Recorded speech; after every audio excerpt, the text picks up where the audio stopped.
Patogenesis Balantidium coli, tropozoitnya melukai mukosa usus ya. Jadi dia sama menyerangnya pada mukosa usus. Gejala kliniknya diare disertai darah. Diagnosis penderita tetap sama, pemeriksaan sampel nanti didapat kistanya ya di sampel tinja. Nah, diagnosis lingkungan itu kita bisa memeriksa sayuran, tanah, buah, dan air juga bisa terdapat kista. Pengobatannya sama, metronidazol. Nah, pencegahannya mengobati infeksi, memperbaiki lingkungan, mengurangi populasi lalat dan kecoa. Nah, ya. Nah, ini bentuk kista Balantidium coli. Jadi khas, bagus banget. Nanti kalau dapat, ini dindingnya sangat tebal, ya. Nah, yang selanjutnya adalah kita akan membahas Toxoplasma gondii. Penyebarannya tropik, subtropik, keadaan lingkungan yang jelek, kemudian ada hewan kucing. Nah, morfologinya tropozoid. Nah, di luar hospes sama mereka mati, bentuknya seperti koma, ya. Berinti satu, tidak bergerak aktif, hidup dalam tubuh hospes. Tapi kalau di luar dari tubuh hospes, tropozoid ini akan mati. Nah, kista, dalam bentuk kista dia sama, dia akan hidup lama bila di luar tubuh hospes ya. Dalam hospes dia terdapat juga di dalam jaringan. Di luar hospes, ookista terdapat dalam feses kucing. Bentuk bulat menyerupai dinding. Ookista hidup lebih lama di luar hospes dan mencemari lingkungan. Nah, faktor yang mempengaruhi kehidupan di luar hospes sama suhu, zat kimia, sinar matahari langsung. Kalau kena sinar matahari langsung dia akan mati. Terus kelembapan, bila lembab dia akan hidup lebih lama. Nah, cara penularan atau lingkaran hidupnya, jadi hospes definitifnya kucing sebenarnya ya, tapi nanti kalau kena manusia bisa berakibat fatal. Kemudian hospes antaranya bisa tikus, sapi, babi, kambing, ayam. Nah, ya. Kemudian hospes definitifnya pada epitel usus, hospes antaranya di jaringan otot. Bentuk infeksi yang infektif itu kista atau ookista. Nah, manusia dapat terinfeksi bila termakan ya, bukan makan tapi termakan makanan yang tercemar ookista oleh lalat, kecoa sebagai faktor mekanik. Jadi di kaki-kaki lalat atau kecoa itu dia kan misalnya dari kotoran kucing tuh. Nah, lalat kan biasanya suka kotoran-kotoran ya yang berbau. Nah, dia dari kotoran kucing dan nemplok ke makanan kita gitu. Jadi sebenarnya kita sebagai manusia ini harus menjaga makan minum kita. Jadi kalau udah dihinggapin lalat, aduh, susah ya, mendingan ditutup lah ya. Kemudian daging yang mengandung kista tanpa dimasak dengan baik. Nah, di daging, makanya di sini hospes di antara ini ada di jaringan otot juga dia. Ya, jaringan otot pada daging sapi tadi kan. Nah, ini kan sapi, babi, kambing, dia ada di jaringan otot. Semuanya akan baik-baik saja bila makanan tertutup, bila makan daging dimasak dengan sempurna ya. Jadi manusia tidak bisa terinfeksi ya. Nah, ini siklus hidupnya. Jadi dia awalnya tuh dari kucing nih. Di kucing, kemudian kucingnya mah ndak sakit, tetapi kucing yang sehat yang dari kecil di rumah saja, yang bahkan dikandangi itu tidak mengandung tadi toxoplasma. Tapi bila dia tadi sudah memakan makanan di luar, makan tikus, makan serangga, nah dia akan terinfeksi, tapi dia tidak sakit. Nah, kemudian kotoran kucing juga tadi dihinggapi oleh lalat, kecoa dan sebagainya. Nah ya, jadi kayak babi ini kan dia suka makan sembarangan, mungkin di rumput-rumput. Nah ini kambing ya, di rumput-rumput ya, makan sapi. Kambing itu memakan rumput yang terdapat kotoran kucingnya yang ada kistanya. Nah ya, jadi ada di jaringan otot mereka nih, babi, kambing, sapi. Nah ya, nah nanti manusia memakan daging yang tidak dimasak dengan sempurna yang mengandung ookista, atau manusia memakan makanan atau minuman yang habis dihinggapi oleh lalat atau kecoa yang di kaki-kakinya mengandung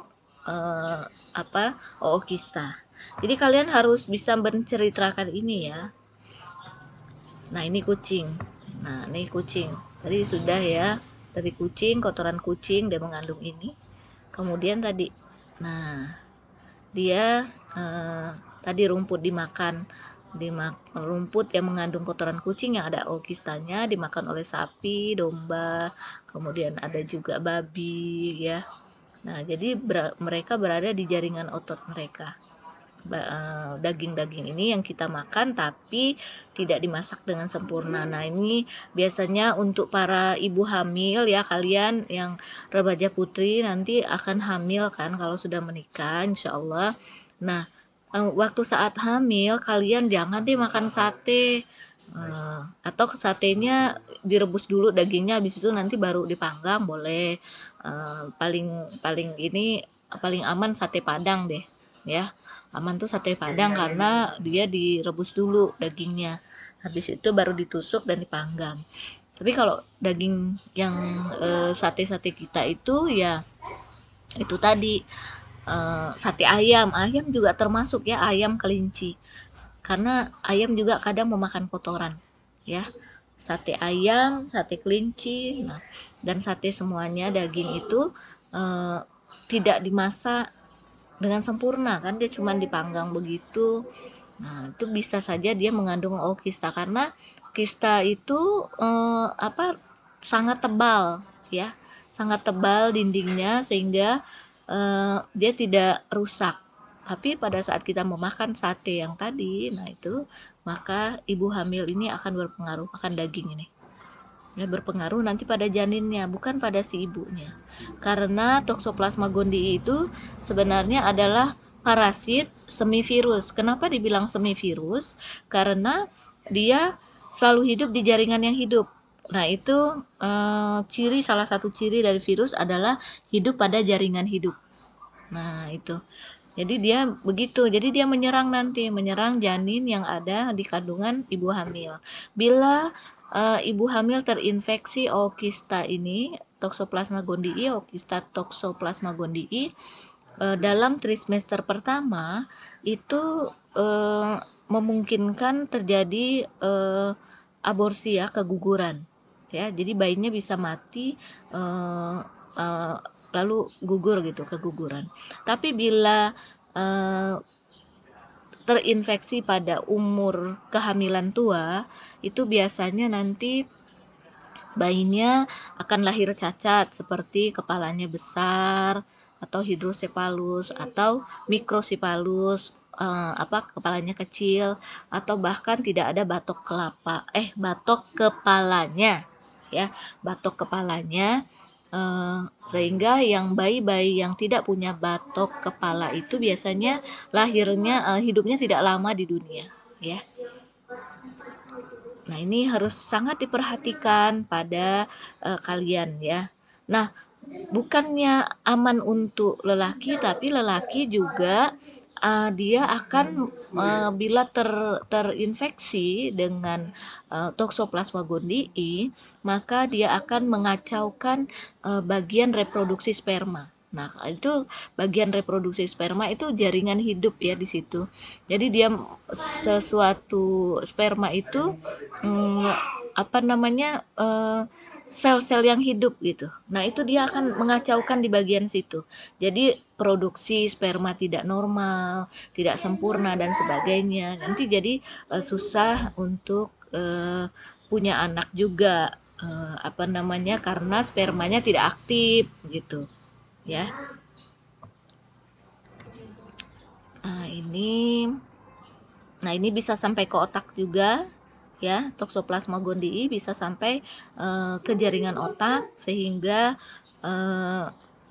bisa saja tiba-tiba jatuh pingsan ya, karena kalau memang toksoplasma dan menyebabkan kematian ya kalau sudah sampai ke otak ya. Nah, ini bisa juga dari transfusi darah. Nah, bisa juga dari transfusi darah atau transfusi organ ya penularannya. Ini selain makanan dan minuman. Jadi ibu hamil ini dianjurkan tidak memakan daging yang kurang masak, kemudian tidak dianjurkan makan sayur lalapan karena ditakutkan akan mengandung kookista atau kista tadi dari Toxoplasma gondii. Nah, ini sama tadi pada pria dia mengganggu sistem ini, kistanya akan mengganggu ke reproduksi sperma. Nah, apalagi ini wanita hamil lagi ngurusin kotoran kucing, wah hati-hati. Habis itu nanti makan. Nah, harus dicuci dengan bersih ya, tangan dicuci dengan sabun atau memakai sarung tangan dan sebagainya. Ya, tapi sebenarnya kalau kucingnya dari lahir udah di rumah, kemudian di kandang, kemudian dikontrol yang sehat, dia tidak mengandung toksoplasma, nggak masalah ya. Nah, gejala klinisnya dia tanpa gejala. Wanita lebih besar manifestnya daripada pria ya, lebih besar nampak gejala klinisnya bila ada, tapi pada ibu-ibu hamil. Nah, ibu hamil muda bisa abortus seperti saya katakan tadi, atau hamil tua, bayi lahir cacat ya, hidrosepalus, mikrosepalus, kelainan retina, kemudian visus menurun ya. Diagnosis penderita dengan serologis. Jadi kita periksa darah penderita dengan serologis, itu diambil darahnya ya. Kemudian untuk pemeriksaan lingkungan, pemeriksaan sampel tanah, sayuran, makanan, buah, ookista ya. Jadi didapat pada sayuran, makanan, buah itu didapat ookista. Nah, pemeriksaan sampel daging itu bisa juga ya, ada dapat kista. Nah, ini pengobatannya, pencegahannya mengobati sumber infeksi, kemudian memasak daging dengan sempurna sebelum dimakan, kemudian memperbaiki lingkungan.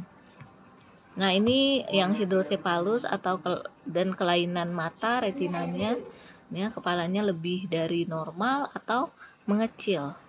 Nah ya, ini anak-anak yang terlahir terkena hidrosepalus bisa keterbelakangan mental.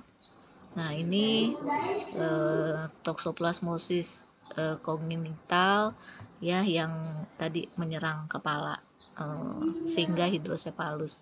Ini kalau udah begini, walaupun dioperasi cairannya saja dikeluarkan, tetapi volume ininya nggak bisa ya, jadi kepalanya nggak bisa dikecilkan lagi. Ini biasanya akan lumpuh ya. Ada saya punya teman, anaknya sampai umur 2 tahun saja. Nah, ini tadi sudah. Nah, ini bentuknya kalau diambil sampel darah periksanya seperti ini. Nah, ini jaringan selnya. Nah, ini seperti ini ya, ookista. Nah,